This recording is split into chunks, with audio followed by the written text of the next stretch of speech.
আসসালামু আলাইকুম, আশা করি সবাই ভালো আছেন। আজকে আমাদের খামারে আবার নতুন বাচ্চা এসেছে। এই বাচ্চাগুলো ব্রয়লার মুরগির বাচ্চা। তো বাচ্চাগুলোর আজকে আমরা এখন বুডার দিব। তো আমাদেরকে এখন বুডার রেডি করতে হবে। তো আমরা চিক্স গার্ড রেডি করলাম। আমরা এখন এখানে 400 মুরগির ব্রুডিং করব। তো ব্রুডার রেডি করে সেই বাচ্চাগুলোকে আবার মেডিসিন পানি দেওয়া থেকে শুরু করে অনেক কাজ আছে।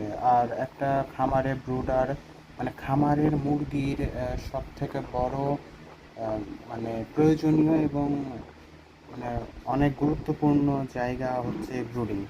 ব্রুডিং যত ভালো হবে একটা মুরগির তত ভবিষ্যৎটা তত ভালো হবে। ব্রুডিংয়ে মুরগির সবসময় ভালো মতো ব্যবস্থাপনা না করলে ভবিষ্যতে মুরগির কাছ থেকে আশানুরূপ ফলাফল পাওয়া যায় না। তো আমরা আমাদের ওই চিক্স কার্ড দিয়ে রেডি করলাম সব কিছু। এখন আমরা এখানে ধানের গুঁড়ো যেটা বলে, সে ধানের গুঁড়োটা আমরা এখানে দেব। ধানের গুঁড়োটা অবশ্যই শুকনো এবং ঝরঝরে হতে হবে। এর আগের ভিডিওতে আমি বলেছিলাম যে কীভাবে মানে কেমন ঝরঝরা হতে হবে। দেখুন আমার এখানে যে ধানের গুঁড়োটা রয়েছে সেই গুঁড়োটা যথেষ্ট ঝরঝরে। তো আমরা একটা নির্দিষ্ট পরিমাণ মানে চিক্স গার্ডের মাপ অনুসারে এখানে একটু আমরা ধানের গুঁড়ো নিয়ে নিলাম। আপনারা অবশ্যই খামারের জন্য স্যান্ডেল জামা কাপড় চেষ্টা করবেন আলাদা করার। আমি মোটামুটি বাইরে কম যাই এবং খামারের জন্য আমার স্যান্ডেল এগুলো সব কিছুই আলাদা। আমার বালতিটাও এমনকি আলাদা, যেটাতে আমি পানি নেই। তো এভাবে ধানের গুঁড়োটা খুব সুন্দর মতো চারদিক সমানভাবে মানে ছিটিয়ে নিতে হবে। তো ছিটিয়ে নেবেন। ছিটিয়ে নেওয়ার পরে তারপরে যেহেতু বাচ্চা প্রথম দিন 0 ফিট খাবে, ওরা নিজেদের ঘরও চেনে না। যেহেতু তারা নিজেদের ঘর চেনে না বা খাবার পাত্র চেনে না, সেহেতু তাদেরকে অবশ্যই পেপারের ওপর দিতে হবে এবং সে পেপারের ওপর খাবারগুলো ছিটিয়ে দিতে হবে। তো খুব সুন্দরভাবে আমি এখানে পেপারগুলো বিছিয়ে নিলাম। আর যেহেতু আমি এখানে সুন্দরভাবে পেপারগুলো বিছিয়ে নিচ্ছি, তো সেভাবে আমার বাচ্চাগুলো ওদিকে মোটামুটি আমার ছাদে চলে এসেছে।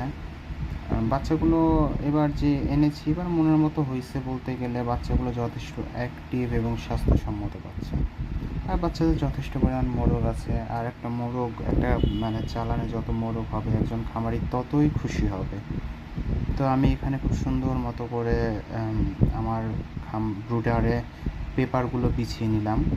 তো পেপারগুলো বিছিয়ে নিতে হবে এক পিস এক পিস করে। আমি পেপারগুলো সুন্দর মতো ঝেড়ে রেখেছিলাম আগেই। আর আমি একসাথে অনেকগুলো পেপার নিয়ে এসে সেগুলোকে আমি আবার রোদে দিই, কারণ অনেক সময় পেপার স্যাঁতসেঁতে থাকে, তো রোদে দিলে কড়কড়ে হয়ে যায়। তো আমি সেটাও অবশ্য নেট দিয়ে ঢেকে দিই। তো এই যে এইভাবে আমি সবগুলোতে মানে পেপারগুলো বিছাই নিলাম। এখন পেপারের ওপর যদি কোনো গুঁড়া থাকে একটু ছেড়ে নেবেন। এর ফলে বাচ্চার চোখে কোনো গুঁড়ো যাবে না। তো এই তো আমার ব্রুডারে পেপার বিছানো কমপ্লিট হয়ে গেল। যদি আমি সবসময় আমার খামারে একা একাই কাজ করি, যার কারণে হয়তো আপনাদেরকে আমি আমার ভিডিওটা পুরোপুরি দেখাতে বা মানে স্পষ্টভাবে দেখাতে পারছি না। আমি আমার খামারে সবসময় একাই কাজ করি, যেহেতু আমার মোটামুটি 1000 মুরগির খামার। আমার পালাক্রমে মুরগির বাচ্চা আসতে থাকে যেতে থাকে। তো আমি চেষ্টা করি যে সবসময় একাই কাজ করার, কারণ একাই কাজ করলে একটা প্যাটার্ন থাকে, সেই প্যাটার্নে আমি কাজ করতে পারি। তো এবারে আমি আমার বাচ্চাগুলো ছেড়ে দেবো।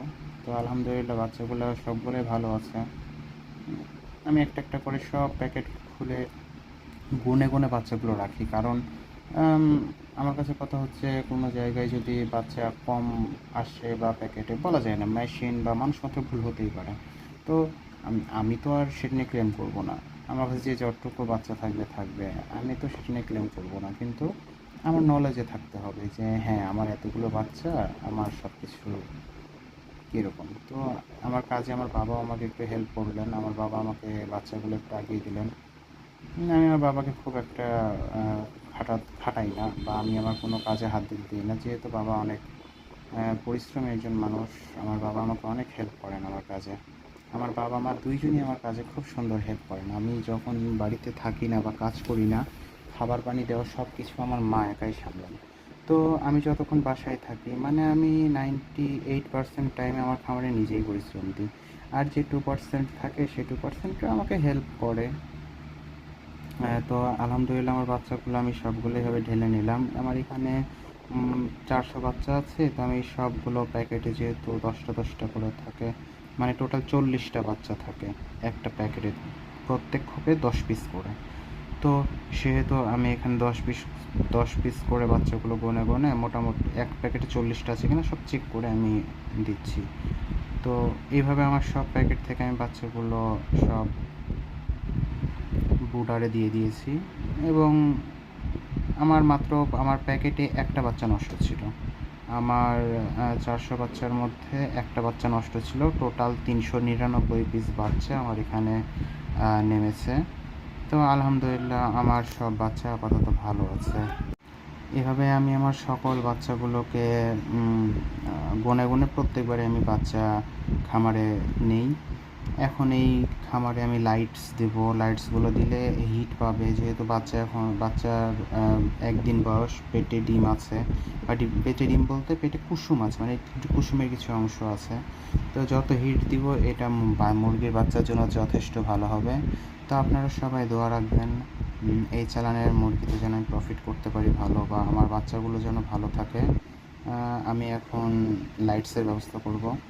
তো ধন্যবাদ। আসসালামু আলাইকুম।